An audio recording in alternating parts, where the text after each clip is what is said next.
Hello everyone, you are watching the YouTube channel of Rao's Academy for Competitive Exams. This is Varun Pradhan presenting the daily news review for 4th and 5th of December. So guys, before we proceed, why don't you hit the like button and subscribe to our channel if you haven't yet.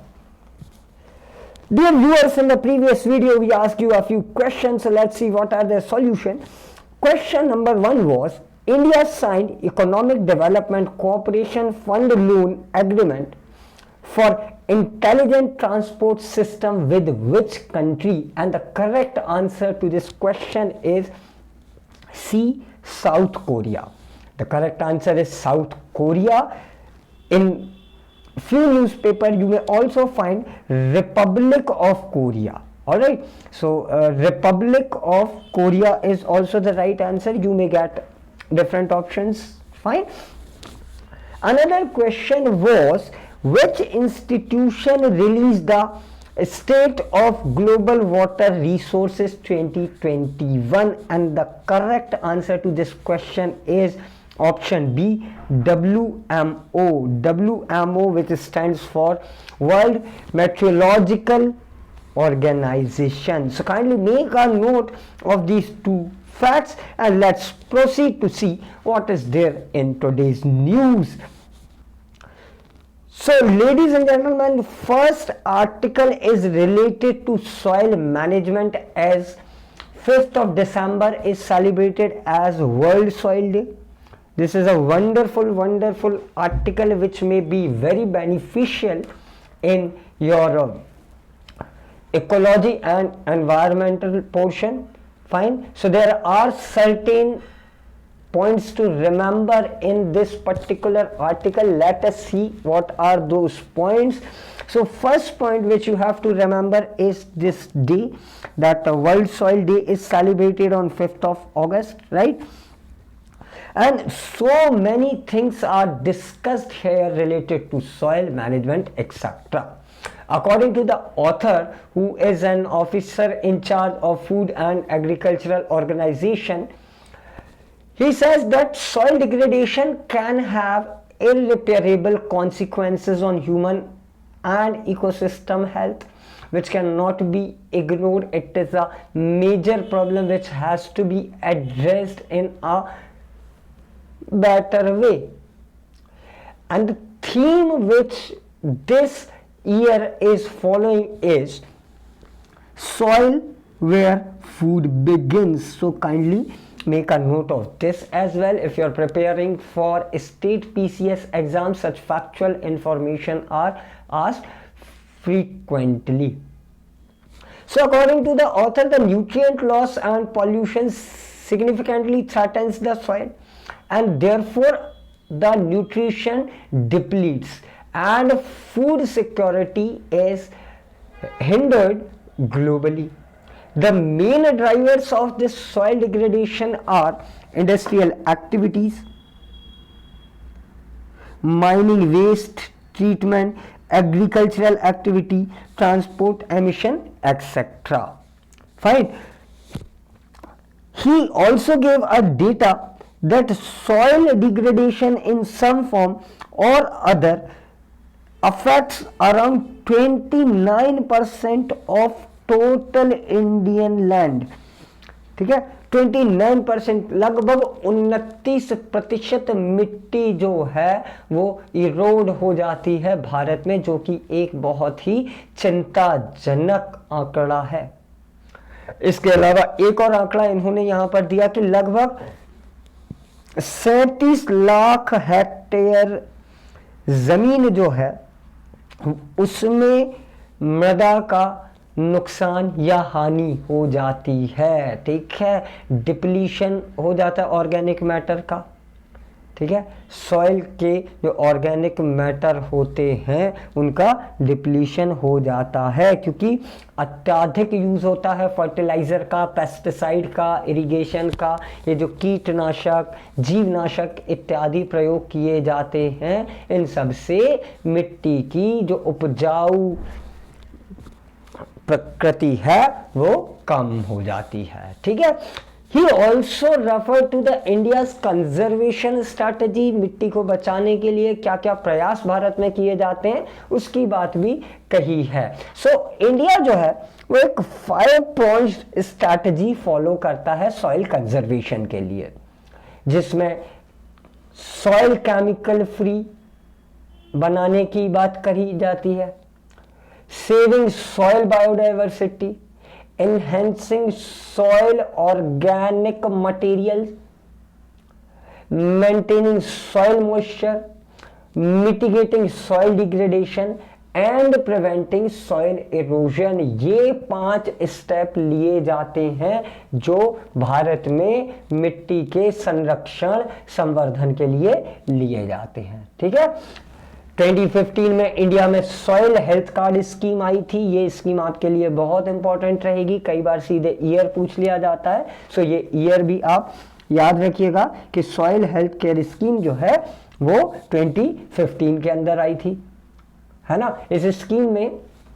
Status check किया जाता है, मिट्टी जो है soil जो है उसकी health को चेक किया जाता है और क्या क्या चेंजेस हैं इसका भी एक रिकॉर्ड रखा जाता है ना। विभिन्न इंडिकेटर्स जो होंगे, डिफरेंट इंडिकेटर्स जो होंगे, उनके बेसिस पर सॉइल की हेल्थ का एक रिपोर्ट कार्ड जैसे बनता है। ठीक है, इसके अलावा एक और महत्वपूर्ण योजना, एक और इंपॉर्टेंट इनिशिएटिव था प्रधानमंत्री कृषि सिंचाई योजना।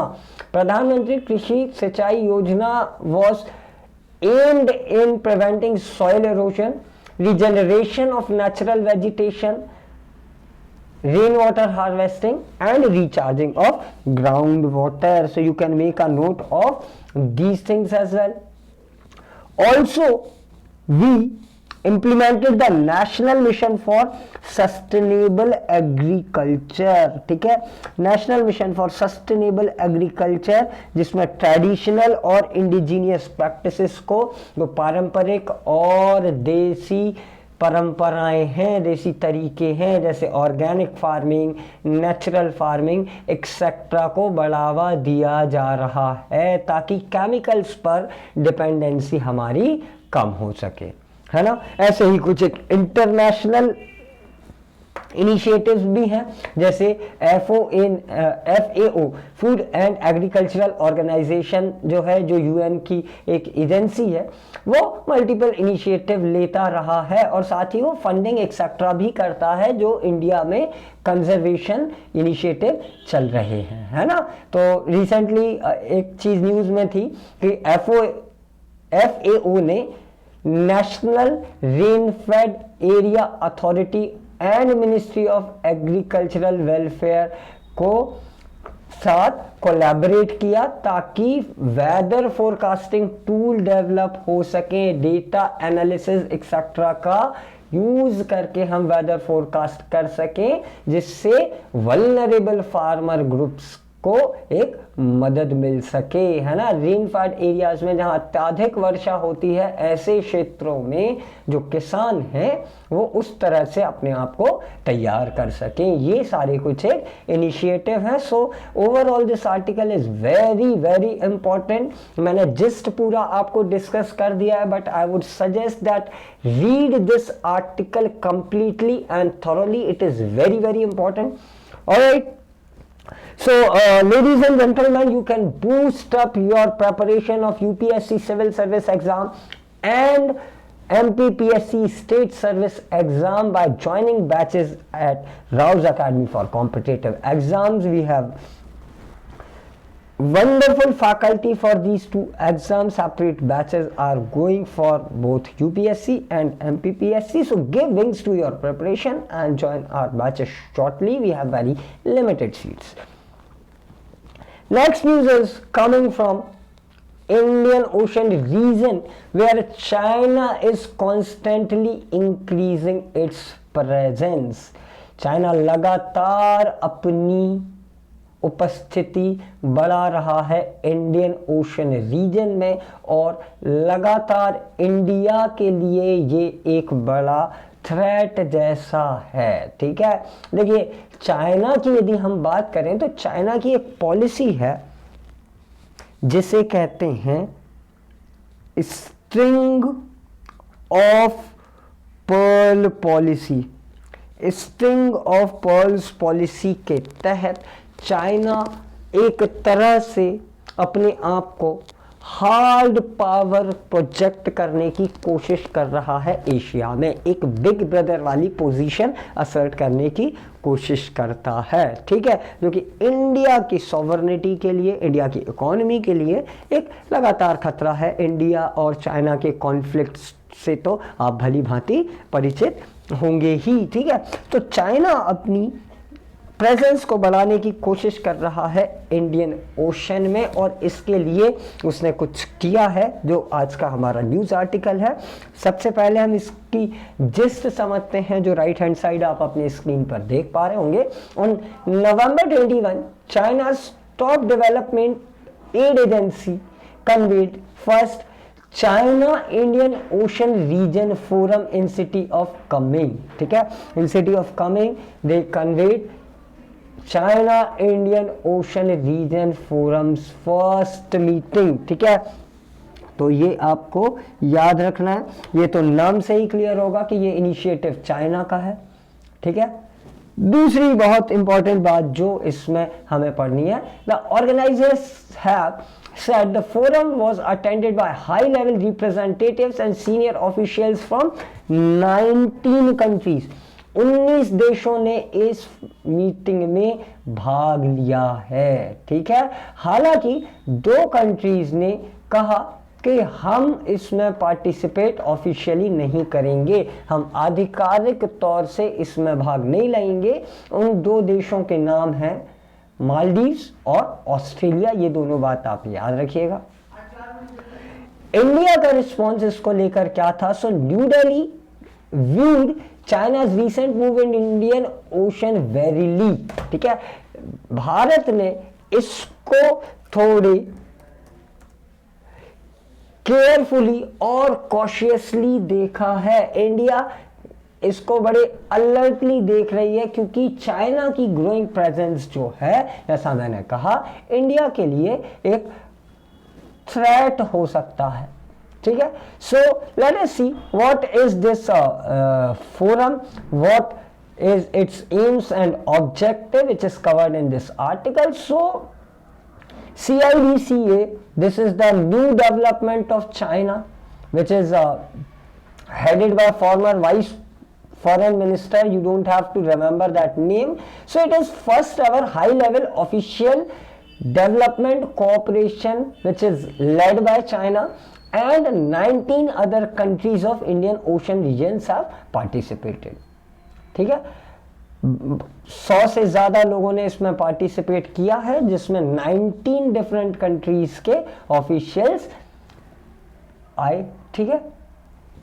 कहा गया कि इसका पर्पस है मराइन डिजास्टर प्रिवेंशन और मिटिगेशन करना, एक cooperation mechanism banana in Indian ocean countries के साथ, जिससे कि एक कोऑर्डिनेशन डेवलप हो, है ना, डिजास्टर्स एक्सेट्रा को लेकर, और इकोनॉमीज को बूस्ट किया जा सके, इकोनॉमिक टाइज और ज़्यादा बढ़ाए जा सकें, मराइन रिसोर्सेज में, फिशरीज में, रिन्यूएबल एनर्जी में, टूरिज्म में, शिपिंग में एक्सेट्रा, ठीक है। इनको लेकर ये फोरम बनाया गया है।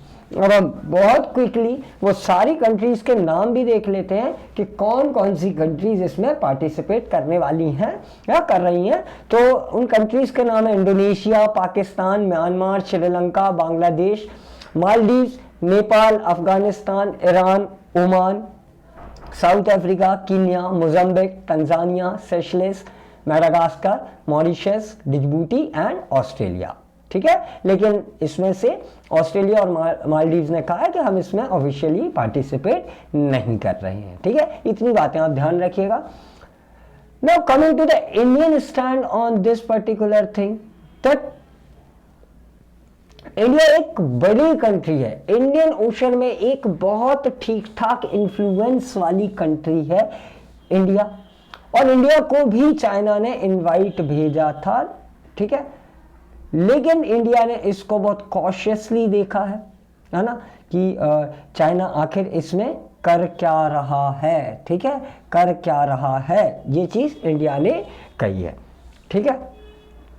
इसके अलावा जो चाइना के प्लान्स हैं, यदि उनकी बात करें तो फोरम ने कहा है कि चाइना ने इंडियन ओशन रीजन में अपना इंटरेस्ट दिखाया है ना। जो सी रूट्स एक्सेट्रा हैं वो चाइनीज इकोनॉमिक इंटरेस्ट को सर्व करते हैं, इसलिए चाइना इंडियन ओशन रीजन में अपना इंटरेस्ट दिखा रहा है, ठीक है। क्योंकि इससे क्या होगा कि इकोनॉमी बूस्ट होगी, ट्रेड एक्सेट्रा में काफ़ी फायदा मिलेगा सारी कंट्रीज के लिए, सारे मेंबर नेशंस के लिए। So that's it in this particular article. Alright, आगे बढ़ते हैं और अगला आर्टिकल देखते हैं जिसमें अफगानिस्तान में जो करंट तालिबान गवर्नमेंट है उसने कहा है कि we are open for investment by India,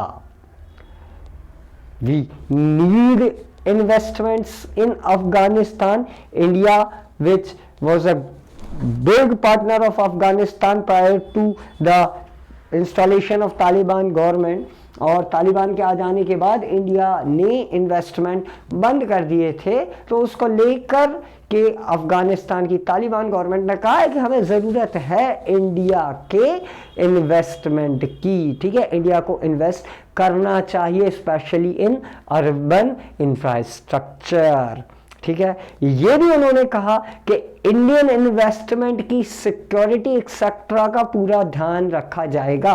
India को चिंतित होने की बिल्कुल आवश्यकता नहीं है कि तालिबान के आ जाने के बाद हमारे इन्वेस्टमेंट की सुरक्षा खतरे में पड़ेगी, सिक्योरिटी डेंजर में रहेगी, है ना। See, before the coming of Taliban in Afghanistan, India used to invest a lot in Afghanistan. Let's see a few of those important initiatives जहां पर इंडिया ने अफगानिस्तान में इन्वेस्ट किया था। एक 218 किलोमीटर लंबा रोड प्रोजेक्ट इंडिया ने फंड किया था, जो कि Zaranj to Delaram south western Afghanistan में था। उसके अलावा एक 220 kV DC transmission line from Pul e Khumri to Kabul, इसके लिए भी इंडिया ने फंडिंग की थी। सलमा डैम पावर प्रोजेक्ट को भी इंडिया ने फंड किया था, जो कि हेरत प्रोविंस में सिचुएटेड था। Afghanistan parliament and Indira Gandhi institute of child health and Habiba school, इनको भी काबुल में एस्टैब्लिश करने के लिए इंडिया ने फंडिंग की थी। 220 by 110 by 20 kV sub station at Chimtala was also installed by Indian financial help. So all these kind of investments or financial help were stopped by India after the Taliban's capturing of Afghanistan. तो अफगानिस्तान की जो current Taliban government है उसने कहा है कि India को वापस इस तरह के इन्वेस्टमेंट करने चाहिए, ठीक है। इंडिया और अफगानिस्तान की बात करें तो बड़े अच्छे टर्म्स थे इंडिया के अफगानिस्तान के साथ। देखिए आप, इतने तरह के इन्वेस्टमेंट लगातार इंडिया करता था ग्रेशियसली, लेकिन तालिबान के आ जाने के बाद ये रिलेशन थोड़े से खटाई में पड़े हैं और इंडिया ने बहुत क्लियर कभी नहीं किया है अपना स्टैंड तालिबान को लेकर, है ना। एक कॉन्सेप्ट की बात इंटरनेशनल रिलेशन में अक्सर की जाती है, good Taliban, bad Taliban, and India has been always dicey related to Taliban. Good Taliban को हम सपोर्ट करते हैं, बैड तालिबान को सपोर्ट नहीं करते। So we have undefined relation with Taliban. So please remember this thing very very nicely. That's it in this particular article. All right, आगे बढ़ते हैं और एक इंपॉर्टेंट न्यूज देखते हैं जिसमें प्रधानमंत्री इनॉग्रेशन करने वाले हैं समृद्धि कॉरिडोर का, ठीक है। समृद्धि कॉरिडोर का इनॉग्रेशन प्रधानमंत्री जल्दी करेंगे। ये समृद्धि कॉरिडोर कहाँ से कहाँ तक जाता है? So this is situated in Nagpur Shirdi stretch. Alright, इसका जो पूरा नाम है वो है हिंदू हृदय सम्राट बाला साहेब Thackeray Maharashtra Samruddhi Mahamarg. It is going to be inaugurated on 11th of December by PM Modi, and this Samruddhi corridor will reduce the travel time from Nagpur to Mumbai by 10 hours। अभी यदि आप नागपुर से मुंबई जाना चाहते हो तो 17 घंटे की ट्रेवल होती है, लेकिन इस कॉरिडोर के आ जाने के बाद 10 घंटे कम लगेंगे, यानी कि 7 घंटे में नागपुर से मुंबई पहुंचा जा सकेगा। ठीक है, ये बात आप ध्यान रखिएगा। और क्या कुछ खास है इस पर्टिकुलर कॉरिडोर में, इसके फीचर्स क्या क्या हैं, आइए हम क्विकली देखते हैं। तो देखिए, an estimated 30,000 to 35,000 vehicle will use this expressway daily. इतने बड़े नंबर को ये केटर करेगा रोज एक्सप्रेसवे। सो आप इसकी कैपेसिटी समझ सकते हैं। इसके आ जाने से और ट्रेवल टाइम रिड्यूस हो जाने से टूरिज्म को बूस्ट मिलेगा। शिरडी, वीरू, लोनार लेक, अजंता, एलोरा, औरंगाबाद, पंचवटी और जो ज्योतिर्लिंग हैं त्र्यंबकेश्वर के, भुवनेश्वर के, है ना, इन सब जगहों पर टूरिज्म को बढ़ावा मिलेगा। Also this particular corridor passes through 3 wildlife sanctuary. So again this is very very important for ecology as well as the tourism. 209 underpasses for animals and pedestrians and 8 underpasses and 8 overpasses for wildlife movement। ठीक है, पैदल यात्रियों और जानवरों के लिए 209 underpasses बनाए गए हैं और जंगली जानवरों के लिए 8 अंडरपास और 8 ओवरपास भी बनाए गए हैं। इसमें कुछ 391 विलेजेस, 26 तालुका और 10 डिस्ट्रिक्ट से ये कॉरिडोर पास करेगा। ठीक है, एक बहुत इंपॉर्टेंट चीज जो इसके बारे में आप याद रखेंगे कि एक 138.47 मेगावाट इलेक्ट्रिसिटी जनरेशन भी की जाएगी सोलर से। ठीक है, सौर ऊर्जा का एक इनिशिएटिव भी इस प्रोजेक्ट के साथ लिंक है। So it is going to be very very beneficial. रफली 36% स्टेट पॉपुलेशन को ये कॉरिडोर केटर करने वाला है ना। 36% पॉपुलेशन को ये केटर करने वाला है। सो क्वेश्चंस में be asked related to this particular corridor. Alright, आगे बढ़ते हैं। एक इमेजरी आप अपनी स्क्रीन पर देख पा रहे होंगे। इसमें 2 बफेलोज को एक राइडर राइड कर रहा है। So this particular race is known as Kambala. ठीक है, कंबाला इसे कहा जाता है और इसको पॉपुलरली सेलिब्रेट किया जाता है कर्नाटका में। ठीक है, कर्नाटका की जो फार्मिंग कम्युनिटी होती है वो इस रेस को खेला करती है। फाइन, अभी एक मूवी आई है जो बड़ी पॉपुलर इन दिनों हो रही है, कंतारा उसका नाम है। उस फिल्म में भी आपने इस पर्टिकुलर रेस का एक रेफरेंस देखा होगा। And this may be asked in your preliminary और mains exam by linking to the Jallikattu. Recently we discuss the issue of Jallikattu. 2014-15 के आसपास ऑनरेबल सुप्रीम कोर्ट ने जालीकट्टू, जो एक बुल टेमिंग फेस्टिवल है सदर्न इंडिया का, उसको बैन कर दिया था, है ना, उसको बैन कर दिया था। और अभी क्योंकि इलेक्शंस हैं तो स्टेट गवर्नमेंट एक प्ली लेकर गई कि इस बैन को हटा दिया जाए। ठीक है, तो उसी तरह से इस पर्टिकुलर रेस से रिलेटेड क्वेश्चन भी आ सकते हैं। मैं ask you this question by linking it with animal cruelty and other animal rights etc. So please remember this particular race. Alright, so this is it in today's news. Now let's see the current oriented one-liners which may be beneficial for your preliminary exams. December 5th is observed as International Volunteer Day and World Soil Day. World soil day के बारे में तो हम एक बहुत लंबी चौड़ी चर्चा ऑलरेडी एक आर्टिकल में कर ही चुके हैं, साथ ही साथ इंटरनेशनल वॉलंटियर डे भी 5th को सेलिब्रेट किया जाता है. Next is Rajiv Laxman Karandikar has been appointed as chairperson of National Statistical Commission. All right. Hansraj Gangaram Ahir has been appointed as chairperson of National Commission for Backward Classes in December 2022. ठीक है, National Commission for Backward Classes एक constitutional body है. किस article में इसका जिक्र है और किस अमेंडमेंट के बाद national commission for backward classes को हमारे कॉन्स्टिट्यूशन में जोड़ा, अगर आपको पता है तो कमेंट सेक्शन में लिखकर हमें जरूर बताइएगा.